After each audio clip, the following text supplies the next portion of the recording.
Hey, everybody, and welcome back to Rams Brothers, the pod. I'm your host, Dean, and I'm joined by the other host of this show, Nick. And coming off of a tough loss, Nick, you were at the game. You got interviewed. You were on the big screen. How are you? I'm good, man. Outside of the Rams, I had a very successful weekend, a really good time. Me and Ryan were able to do a live pod at Golden Road Brewery, which was really great. Real quick, Golden Road Brewery. It's our official beer partner. They were our hosts for the live show yesterday. They obviously produce the incredible Who's House Rams beer, House Blonde Ale, the Christmas Cart. It's also a really good one of theirs. Golden Road Brewery. Thanks for hooking that up. But yeah, it was a great day. I really enjoyed myself. The Rams couldn't top it off with a victory, but it was a pitiful performance out of our LA Rams, Dean. How about Nick's picks? How did they do yesterday? 2 for 3. The Rams would have pushed them over the edge, but I'm not upset with that. I think overall, got some, 2 for 3. If you're going to lose, it's not bad just to lose one unit. Well, you could bet anytime, anything, anywhere with MyBookie. MyBookie, also another one of our sponsors. More is always better. That's why MyBookie instantly doubles all first-time deposits. With double the funds, you can double your action and, more importantly, double your wins. Get in on the action, as it's never been easier. I can bet with all my favorite currencies, including crypto, which I don't have, and all the extra stuff. Crypto. Get crypto right now. Yeah, I'm working on getting one of Tom Brady's Bitcoins. Why not get in on the big matchup at MyBookie, right? We inch closer to the NFL playoffs every day. There's some pivotal games that are coming up. Be on the lookout for this weekend, including a showdown between divisional rivals when the San Francisco 49ers take on the Los Angeles Rams. Behind MVP candidate Matthew Stafford, who knows how long that title may be hanging on. The Rams are looking. That's done. Yeah, it's no longer an MVP candidate. They're looking to continue to take on the fierce 49er defense, and obviously the Rams are legit. Bet them to cover the spread. Don't wait. Hesitate. Don't hesitate. Head to MyBookie today to redeem your double deposit bonus so you can get in on the game and start winning now. Use promo code LAFB to receive your first deposit instantly. That's promo code LAFB so you can double your funds, to double your winnings. Bet anything, anytime, anywhere with MyBookie. So, Nick, again, yesterday, the Tennessee Titans, SoFi Stadium, Sunday Night Football. It was staged to be a picture-perfect night, right? Isaac Bruce received his Hall of Fame ring in front of 60-some thousand fans. Matthew Stafford had the opportunity to separate himself in the MVP conversation, which, as you alluded to, it was a big night. It was in prime time, and that conversation may be going away. And Nick finds his way on the big screen once again with an interview with Jake Reiner of CBS LA, who will be joining us as a special guest in the second half hour of the show. And how did the Rams top it off? They get their asses kicked 28-16. Now the Rams find themselves 7-2 with San Francisco on the slate for Monday night, followed by a bye week. And then you got the Green Bay Packers in Green Bay. Tennessee, meanwhile, is the outright owner of the number 1 seed in the AFC at 7-2. So again, so many things you could have capitalized on. Green Bay lost, Dallas lost. Real chance, especially Super Bowl rematch right here. Sure. At the interview, I had my Rams victorious Super Bowl sweater. Really great choice by me. I might add. It was. I complimented you in the interview. Yeah, thank you. Really? Mm-hmm. That's cool. I'll listen to it later. But it's just, they played like total ass. The offense, the defense played amazing, and when your defense plays that well and you lose, it's really pitiful. For whatever reason, I don't want to start just throwing out takes yet. I feel like we should get into it before I. No, that's fine. I know there's some sensitive grounds right now, obviously with the Twitter ecosystem. You don't want to be throwing takes out there just yet. But again, I'm not sensitive. It's these other people act like what they say is gospel. It's crazy. I know. Bro, it's Twitter, man. How about you take a break? Well, why don't we start off with a hot topic since we're here. And it's Sean McVay and it's Matthew Stafford.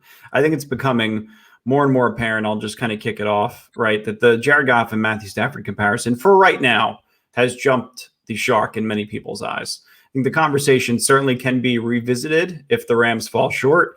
Nick, you hold the cards right now. You feel like if Matthew Stafford doesn't get back to the Super Bowl, it's not equal to what Jared Goff did and contributed to the franchise. So again, I think as Stafford, if he continues to throw catastrophic interceptions, Wentz-like interceptions where he's, I love to do the impression where he's just falling back. But again, it was one of the worst things I've seen, and to see it from Matthew Stafford is uncharacteristic. Oh, just a couple things. Just a couple things right off the bat. Yeah.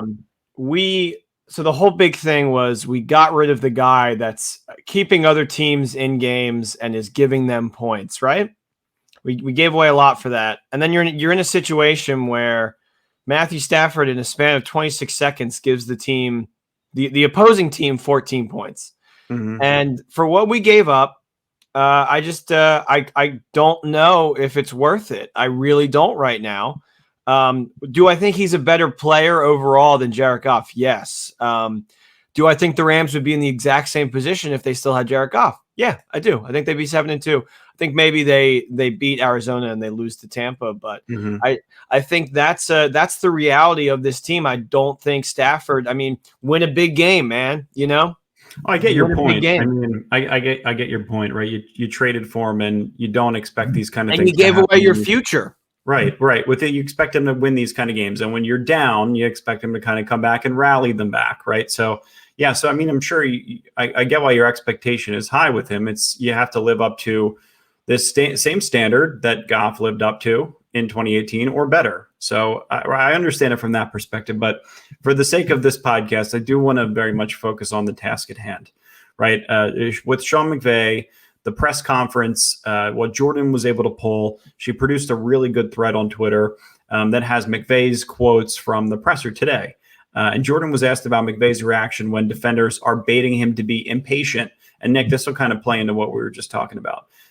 As defenders are baiting him to be impatient as play callers and are baiting Stafford to take the deep shot. Right? Yeah, which is what we said last time on the podcast. Yeah. The way to beat him, because he cannot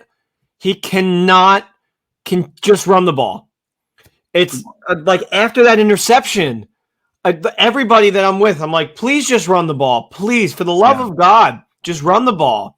And he throws it on the first play. It's a pick six. And it's just like, everybody knows you're impatient. The entire stadium, Vrabel, all the defenders on that Titans team knew exactly where the ball was going. Yeah. And it's lazy. It's lazy. I get it.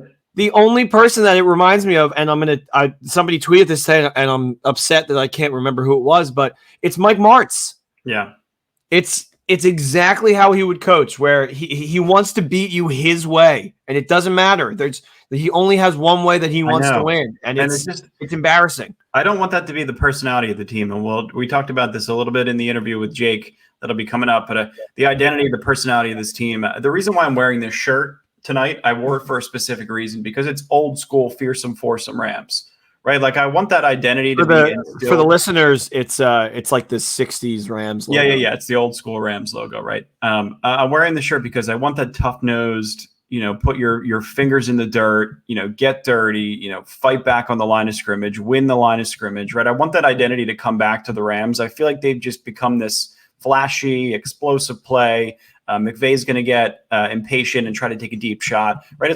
It just becomes predictable. You're running all 74 snaps out of 11 personnel, right? That's why I say lazy, unpredictable. We'll talk about that a little bit later in the podcast. But one of the quotes that really, really stood out for me, and Nick, I think you'll get something off of this, right? I don't know if it'll lean into your direction and your perspective on the situation, but shot called doesn't necessarily mean shot called, shot called doesn't necessarily mean shot taken.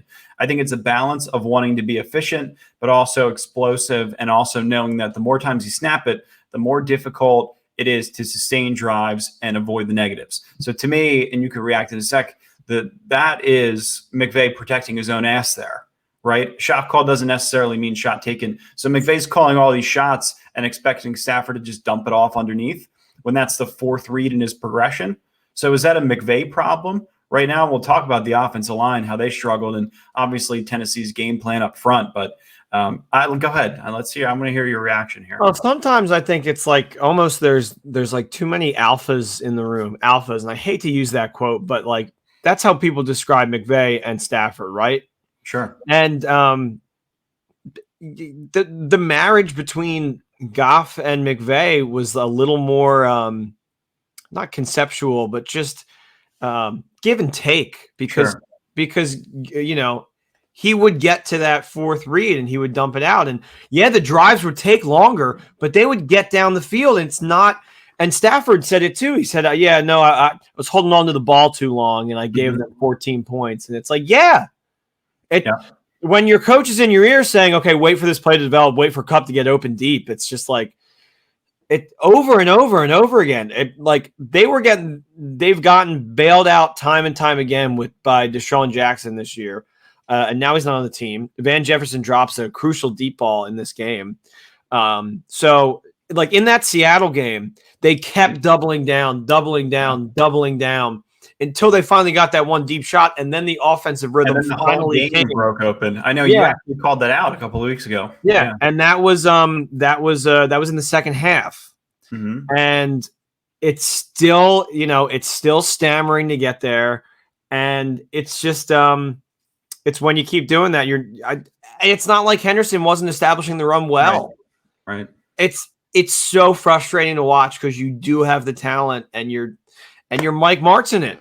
Yeah, I mean, whether this is over-analysis Monday or whatever you want to call it, you could actually pull from this 2-3 line quote that he's taking a shot at Stafford and potentially taking a shot at Goff here. And this is not a hot take or anything like that. From both. But wait. I'm saying he's taking a shot at both players here. So shots called doesn't necessarily mean shots taken. Shot at Stafford. And then the last sentence, the more times you snap it, the more difficult it is to sustain drives and avoid the negatives.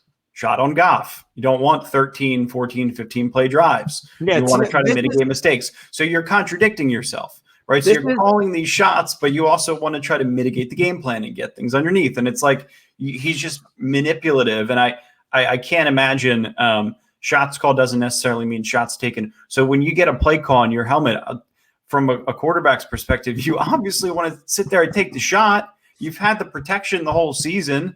So this is what happens when you give a coach all of the keys. You put him in the hype video. You put him in the promotional pictures. You hate him in the hype video. I do. I think it's so unorthodox and just disgusting. Obviously, all of us, all Rams fans are going to be in the church of Sean McVay, and we're going to, blindly follow him. But I'm not a cult leader over here. I don't subscribe to any cults. I am not a part of that. And I think his ego is clearly growing and growing. And, when you beat up on bad teams too, that tends to happen as well. Then you get a real opponent, and it doesn't sound like I watched that presser too. He's not humbled. He doesn't feel or sound humbled, at least in Stafford. Dude was in freaking Detroit. He lived humbled.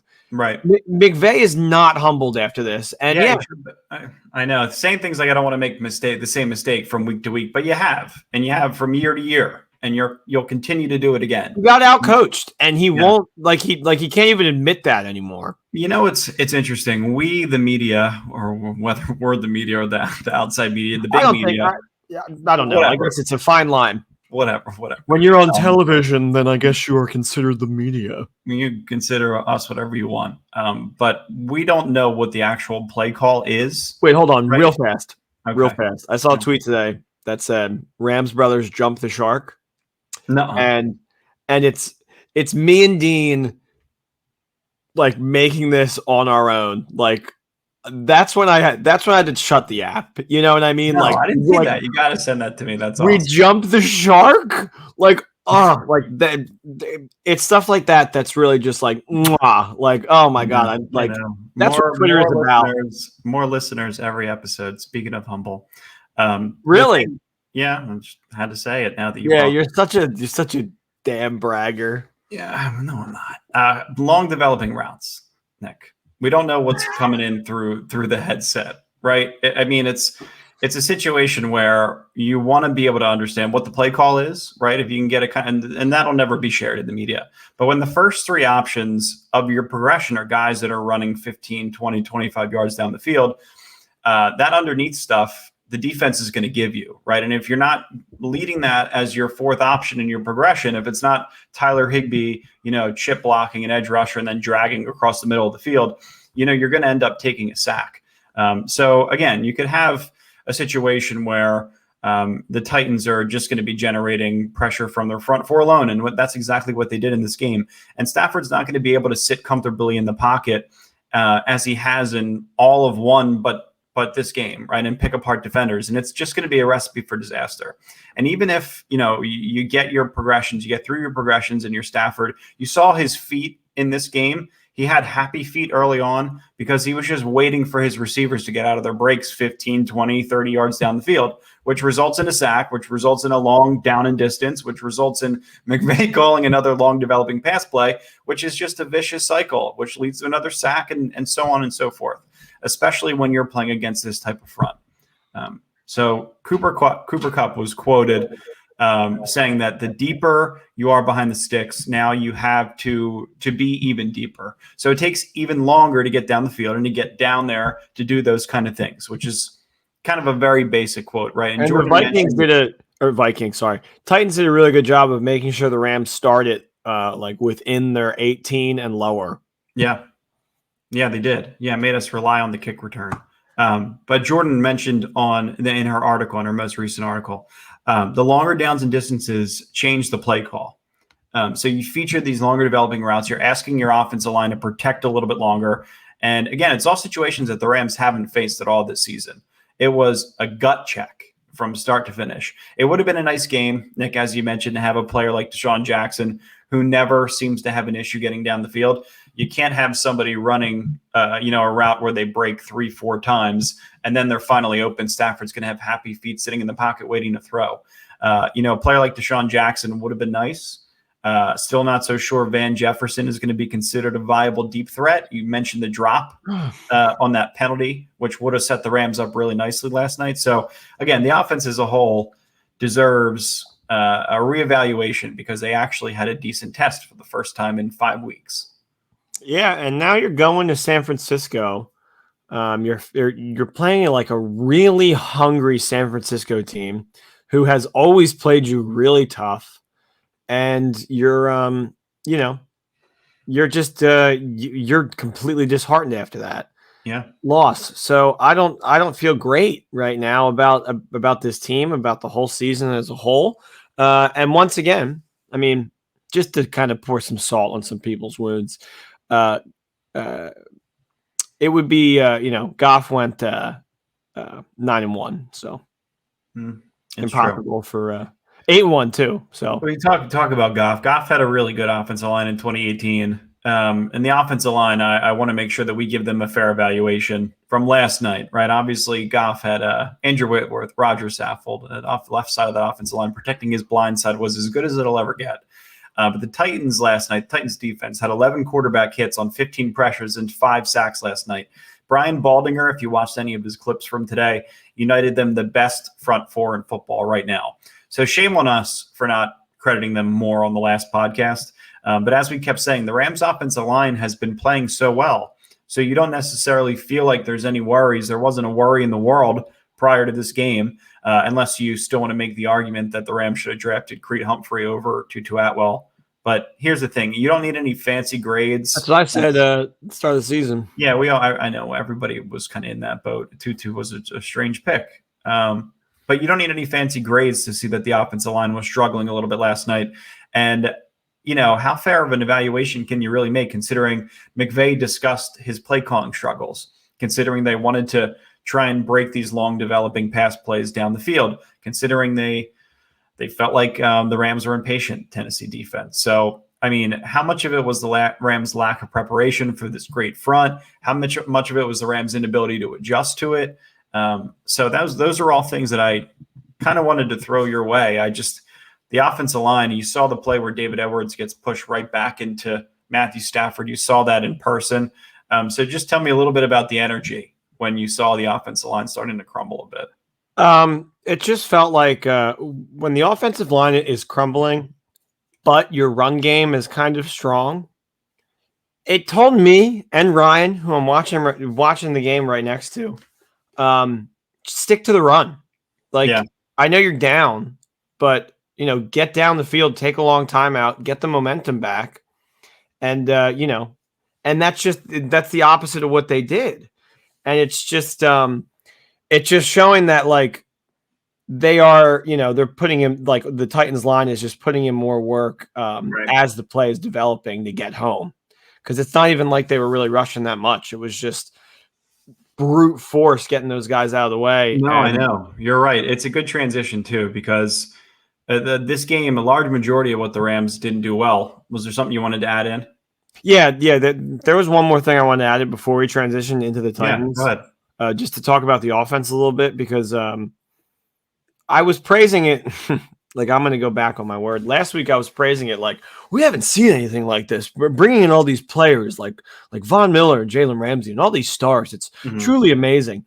And now it's just like you bring in like a depleted wide receiver and like a weak tight end that like nobody has claimed on the waiver wire right now. And it's just kind of going to be like, oh, like they're desperate. You know what I mean? It's just, I mean, if they come in and they play well, that's one thing, but it's just hard, like right now to see the the glory on the other side of the tunnel. If you can get a win and go into the bye week with a win, you got to feel good, but but it's not all sunshine and lollipops. No, I know. Well, I mean, it's to your point. You have to figure out a way to make an adjustment at halftime, at the very least, right? Whether you can add Kendall Blanton at the line of scrimmage to help, right? Whether you saw Darrell Henderson, they would come up, whether he was in the backfield, you could have him line up in one of the gaps to try and help protect, and then he could split out for a pass, right? All these different kind of things.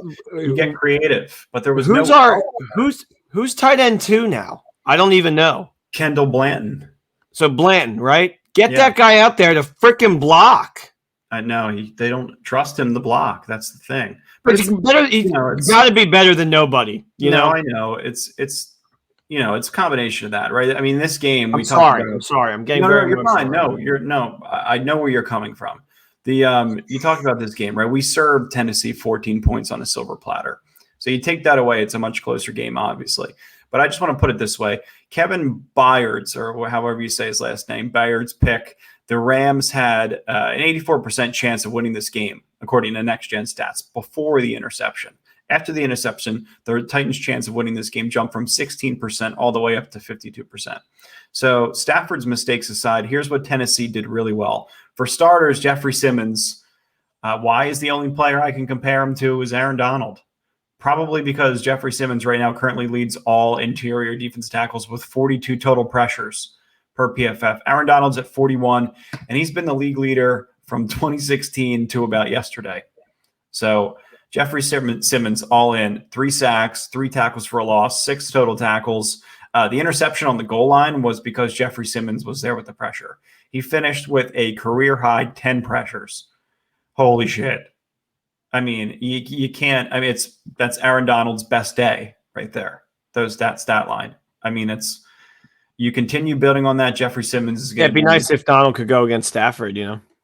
Yeah. Good point. Cheeky, huh? But yeah, again, the Titans front four, it was there were no defenders that have generated more pressures than Jeffery Simmons and Dene Autry right now.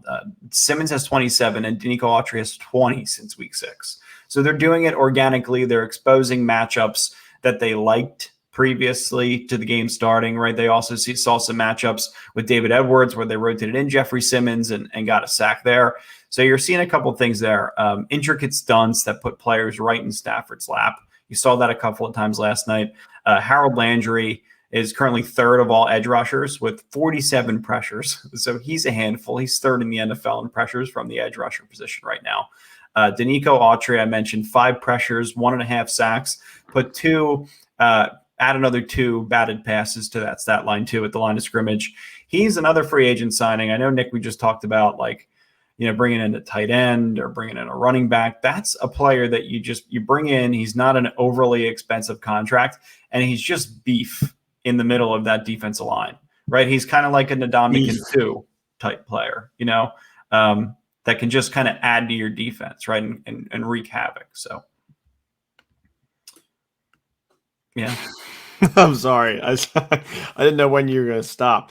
I just, they put in, that was a why not us kind of game. You know what I mean? It was like, we're still underdogs. We beat all these amazing teams. Nobody trusts us. And nobody did. To the Titans' credit, they came out there and they just had the much better game plan. And I think they may have listened to Rams Brothers the pod, because I told them, I gave them the exact blueprint on how to beat this team. I did. I mean, I don't think I'm crazy here. I said exactly how to beat the Rams is to just keep having the guys in the back and rush for, and because it's going to take a while for the play to develop, and they're going to keep doubling down on the deep ball, and that's what they did, because we got Mike Martz as our coach. And they, you know what? Like, get me to another Super Bowl, McVay, and prove me wrong that you're not just going to lose one in your career. Mike Martz, I was going to say. Mike Martz got to the Super Bowl, too. 15, I was going to say, Stafford was blitzed on 4 of 53 dropbacks. So, Nick, to your point, you didn't even really have to blitz in this game. You were able to just kind of sit there and rush for 15 pressures with 4 or fewer rushers, which was a 30.6% pressure rate. All 5 sacks, though, came out of a 4-man pass rush, tied for most in a game by any defense this season. So while their coverage downfield was pretty solid, we talked about some of their safeties being pretty decent. They truly benefited from the fact that their pressure was constantly being generated. They did, however, disguise coverages, and players like Chris Jackson were picked on with hardly any luck, right? So quarterbacks are only averaging 4 yards per attempt while targeting Jackson. Stafford went at him 13 times for just 6 completions, something you probably should have looked at in the game plan, right? You can't attack this guy. Nobody has deep so far this year. Stafford goes at him 13 times. Kevin Byard, again, he shouldn't have even been where he was supposed to be during that pick 6. David Long was everywhere in this game. He was supposed to. So what happened with Kevin Byard? He was supposed to be robbing the middle of the field, is the terminology, but he trusted his instincts and cheated over to where Stafford was telegraphing a pass to the right side of the field. So he was able to cheat over, even if it was so obvious. Everybody knew it. Wasn't even where he was supposed to be. But because it was so obvious, he could just kind of telegraph it and take it home. So, yeah. I mean, that's what we got. I mean, offensively, the Titans are not anything to write home about. No, not without Henry. Yeah, not without. It's just, when you have a quarterback that's going to give up 14 points, just gift it to a team. It's going to take a lot for him to come back and win that game. And he didn't do anything impressive at all to make me think that he was going to ever come back in this game, on top of the lazy play calling and the doubling down and the coming out of halftime with no real change and no different scheme, showing the exact same thing. It was all really, unfortunately, what I thought this team was going to be. And this is, an AFC opponent, the best team in the AFC. This is the game that really matters. We can ride home about the beating Houston and the Lions and Seattle. Those are games that should be beaten. This Rams team was not in need of rescue from Matthew Stafford. We were going places with Jared Goff. And now that you got this guy, he's supposed to be putting them over the edge, and he hasn't. And for me to say that is somehow a controversial opinion among Rams fans. Well, he hasn't had the opportunity throughout a full season to do so yet. No, but in 2 really big games, he has struggled immensely. The explosive plays, though, you don't have to have him throw the ball 48 times. You don't have to create an explosive play on every single series. Right, you can kind of have him slowly digest the game plan. You could integrate the run, right? You could take some stuff in the middle of the field when the defenders are giving it to you. You could have him boot out. You could move the pocket like they did in the second half, right? All these little things that I feel like they could just do a much better job of doing that they didn't show in this game whatsoever. So, I mean, again, I think this game is more on Sean McVay. Or he had a little bit of Mark's tendency where he got past happy. More on McVay than Stafford? Yeah, because even after the interception, the game was 14-3, right? Okay, show me one Rams game where Goff throws 2 picks, one of them being a pick six, and somebody says, "Oh, I think this is more so on McVay than Goff." I think this is No. Yeah, and I understand it from that perspective too, because if there was a video of Goff making that play, there would have been outrage across social media. So I do understand that. But when you hear the press conference and you hear these like vague terms that are being probably passed along through the headset, you can't help but feel a little tiny bit of sympathy for the guy has to sit. Dude, I'm telling you, I watched his feet in the pocket. Like, he's anticipating for players to get open. But if for whatever reason you're calling a play that takes a little bit longer to develop, these guys have to take an extra 3-4 steps. And then you mix in the fact that they're just getting natural pressure from 4 players up front. They're, generating pressure at the highest rate from any front 4 in the entire league. Those 2 things don't mesh well together whatsoever. So I think there could have been a little bit of an adjustment made there from the coach. And also, you could argue that Matthew Stafford at the same time could have said, "Coach, let's try to shrink the game plan a little bit. We don't have to take the shot. I don't need to hear that shots are there to be taken." You know what I mean? All these different things. Like, let's just try it and put together a compact drive that features the run and shows a little bit more about the personality that I thought the Rams had, or could display them that they had. But that game last year, I always go back to it, that Patriots game where they ran the ball like 39 times with Cam Akers. And then you go back to C.J. Anderson and Todd Gurley. Like, they had that identity, and that's the identity that I want them to have. And that's the identity that will get them back to the Super Bowl. It's so funny. I'm going in this game and I'm thinking, McVay, I feel like he saves that game for like once or twice a year on a really important game, right? because it's like everybody knows how I do it. But if I save this for one game, nobody's going to expect it. And I thought I thought we were getting that game this week, and I was really predicting a blowout. I thought that was going to be the case. And it's just it's truly a shame when he just he won't change. Yeah, well, hindsight, only thing consistent in life. Hindsight. You didn't lose to an NFC team, and if you did beat the Titans last night, you still wouldn't be the number 1 seed in the NFC right now. If it were to end, it would still be Arizona, because they got head to head in the division. So looking back in that regard, right, if you're just predicated on the 1 seed, it doesn't hurt all that bad. I do think, Nick, I know you talked about the penalties a little bit earlier on in this episode.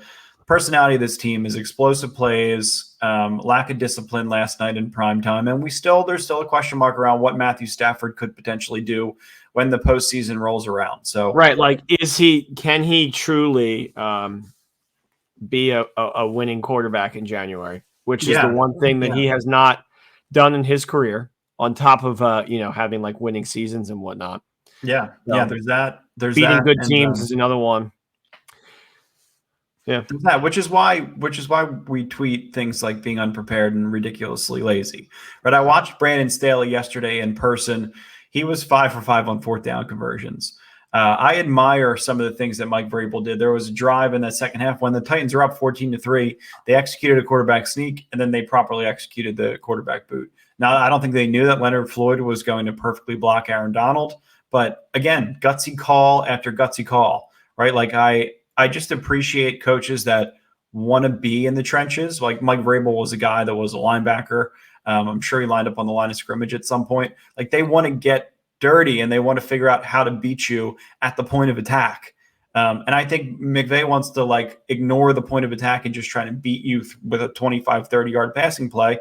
And you're not going to have that against teams that aren't Houston or Detroit or whoever that may be. So that's what that's the thing. So that's like when I talk about the ridiculously lazy mentality or whatever, like all 11 plays on 74 or all 74 plays on 11 personnel. Like the personnel, I look at a team like Arizona. Nick, did you watch any of that Arizona game yesterday? I know your day was crazy. Yeah. I only watched a little bit of it, and I went back and watched it today. You see Arizona put up 30-plus points with Colt McCoy because they mix in 10, 11, 12, 13 personnel. You saw Staley line up in 13 personnel on the goal line. Like, you're going to tell me Cliff Kingsbury and Brandon Staley have more tricks up their sleeve on offense than Sean McVay does right now? Well, like, while a team like Tampa, they have a frequency that is very similar to the Rams with 11 personnel, but they constantly mix in a little bit of 10, a little bit of 12. And I just want that to be available. It's just so crazy, right? With all these offensive weapons and these guys who all need the ball, and it's just you're running the exact same scheme. It's just so, it hurts my mind. And I'm just thinking about how I was at this game now. And I felt like it's crazy. Coin flip. Rams don't get it. Rams get the ball first. I look at Ryan. I'm like, the chances of the Rams winning just drop dramatically because they never do well when they get the ball first. And then after the safety where it's just like, just take the safety. I'm just thinking, I'm like, oh my God, it's just going to be, oh, it looks just like Jared Goff. And I'm like, when is that joke going to end? Because it's not Jared Goff. It's the quarterback that we own. It's like, laugh until you cry, I guess. Like if you're not laughing, you're crying. So like make a joke about it. But that's our guy, man. Like it's not funny. I know. Well, that's why I want the whole thing to die for right now. I mean, we could talk about it in the offseason again. Like I want it to die too, but I guess I just kind of add fuel to the fire, and I'm not really meaning to. I'm just trying to call it like I see it. And when you give away so much for your future. Like you literally had somebody that you could have been with and developed for like throughout his entire career, who has proven that he has been to those places and has taken you over the top, and you just threw him away for a quarterback in his quote unquote prime. I know. Well, I think your point's been made at this point, right? I think we'll let it settle down. And then once, when the time comes again, I mean, if they fall short, you can have the conversation of if and when, which will just be nauseating. And I don't know how many listens that episode will get. But again, my only thing with this team is I don't care if the quarterback's Matthew Stafford or Jared Goff. I just care if we win. Yeah, I really just want, I don't care if they're number one in explosive plays. I don't care if they're number 32 in explosive plays, or if my quarterback's number one in QBR or number one in MVP favorite. Like, I don't give a shit about any of that stuff. I just want my team to be able to match up against anyone and to not make the same mistakes year to year, week to week. And when you're gambling the way you are right now, and you just have to make sure your money's being played in the right spots. That's all. Yeah. And I don't know. The other issue at hand, I think the last thing we'll end with before we transition over to Jake. I don't know if they're not satisfied with their current tight end room. I feel like this is a team that will consistently try and upgrade positions. So Darren Fells just became available. Sosa's been talking about Delaney Walker. I think he's a good player. He could be a real fit. So you could kind of add another 6'7", 300-pound run blocker that can catch passes and be a weapon for free. So I think that's coming too. We'll see. Yeah. I'll just, I had something I wanted to say. It's not productive. It's cliche for me to say it at this point. So I'm just going to let it go. The Thursday podcast is going to be very vital, Dean. We got to really take a look at this San Francisco team, because I don't think they're going to just belly up, and I don't think the Rams are going to just take them down with ease. Not in San Francisco. What is it? A 2.5 point spread? No, it's 4. Rams -4. What did I say about the Titans spread? Too high. Yeah, it was way too high. I was going to say the same thing about the spread this week. Yeah, feels like it, right? Yeah, it's a divisional game, but again, I don't know. I for whatever reason been trying to go with the gut. I felt like this Titans game was a weird one. This Niners game is giving me similar vibes to what the Cardinals just had to deal with in coming in and beating the Rams for the first time in 4 years. We haven't beaten San Francisco. They swept us the last 2 years. It's time. They're not a good team whatsoever. Colt McCoy just owned them. Cliff Kingsbury out game plan Kyle Shanahan. They got a lot of issues. There's controversy swirling over how good the whole Shanahan and John Lynch situation's going over there. So rooting for that to fail. Always will. Yeah, I'm kind of hoping like a couple of years from now we get a little 30 for 30 on if Shanahan really wanted to, like, just this whole offseason and the offseason prior, because Tom Brady has now come out and said, yeah, I wanted to go to San Francisco, but they didn't want me. And then on top of that, like, did they really want Trey Lance? Like, did did they trade up and then thought they had to get Trey Lance because that's what it seemed like everybody like alternate universe. They hang back and they get Mac Jones. They're probably way better off. Mac Jones, you see that dirty play he made? I haven't seen it yet. Yeah, it's bad. They fumbled, I think, and then he twisted a player's ankle, and they have video of it. So he's going to get suspended. Look up really? Yeah, he twisted a player's ankle? Yeah, look it up. It's bad. Looked like Patriots football for you. Yeah, I don't want to talk about Brady on the Niners. I like the Niners where they are right now. Let's just let's send this off to Jake. Jake, thank you for a lot of good optimism coming up. Thanks for having me, by the way. The mood switches. Optimism is coming up. So yeah, we're good. Thanks, guys. Yeah, thanks for listening, everybody. Have faith. It's a long season. We're going to be good. We're going to be good. So. I don't know. I can't promise you that. God, hang in there, guys. Peace.